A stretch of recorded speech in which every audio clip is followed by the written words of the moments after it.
Hello everyone, and welcome back to another episode of Experience Kills. I am Ben, and today I am excited to take you up and away into the sky for this preview of a game hitting early access on July 9th. This is an early look at a title still in development, but don't let that put you off. This game had me hooked pretty damn quickly and had to tear myself away to get this video produced. Black Skylands has been developed by Hungry Couch Games, hailing from Moscow, Russia, which is mad because I just talked about another game in early access that was developed in St. Petersburg, for all intents and purposes, just down the road. The first thing that bode well for Skylands was who was publishing the game. Tiny Build are an indie publisher of high renown, and to me have an even better eye for talent than Devolver Digital. If I see the TB logo, I know the game attached to it will have merit, quality, and usually some unique ideas. Black Skylands does not disappoint, even if it does defy easy pigeonholing. Gameplay is a varied mix of genres. First of all, we have a top-down twin-stick style for the on-foot combat, though it quickly shows its fondness for a Japanese-style bullet hell shooters when that wrinkle is added. Then we sprinkle those two models over an open world, add crafting, base building, and some light survival mechanics, and we have a witch's brew, a concoction that is more than a little unique. That's all before you even get on board your Skypunk ship, which handles with an adherence to physics you might not expect.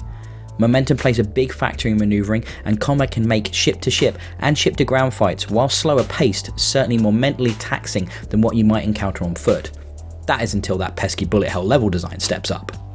You can see why this game is coming out in early access. On top of an expansive world that needs creating in a charming, if sometimes a little unclear, pixel art style, Black Skylands is also trying to balance all these elements of gameplay into a coherent whole, and for the most part, even at this early stage, Hungry Couch achieves a fun mix. Though you can't deny those difficulty spikes that come up and remind you to play with more thought than wild abandon from time to time. I had my ass kicked on the ground and in the air more than once. That is when you remember to use your entire arsenal, such as your trusty grappling hook and roll, both of which are integral to traversal and combat. While those elements speak to the direct action areas of the game, another large portion of the experience is the management, growth and prosperity of your town and people. This is managed through collecting resources and diving into menus, which is hardly groundbreaking, but the world you have to venture forth into to do these main tasks is compelling enough, with surprises and secrets sprinkled throughout. That alone kept me happily doing my fetch quests. The game also has quite a bit of dialogue and narrative, and actually approaches the threat found in the Swarm, the main monstrous threat of the game, and the other factions of the world quite seriously. The tone actually surprised me a little, but it was a welcome juxtaposition to the art style. The talking head presentation of the story, while not the most engaging, is well written, and Hungry Couch are not afraid to use modern storytelling techniques in flashbacks and cutscenes to keep things moving along. They do an admirable job of developing the motivations of characters and the threats they face in a mature tone, sometimes sprinkled with a little humour.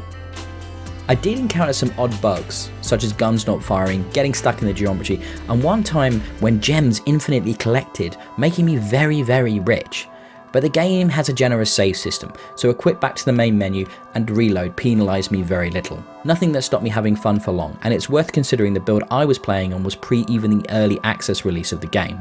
A sign of a good game in early access for me is the feeling that I get that I have to stop playing because I will hit the premature limit of the game if I don't, due to its early access release. I was having a great time, and I'm eager to check back in with Black Skylands again as development progresses. For now, I would say if you can't wait to check out this quite unique and ambitious game, dive in, bugs and all, and it's only going to get better as time passes. I have been Ben for Experience Kills. Please give us a like and a subscribe on YouTube, hit that bell icon.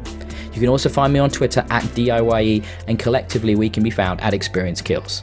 Until next time, catch you on the sky roads.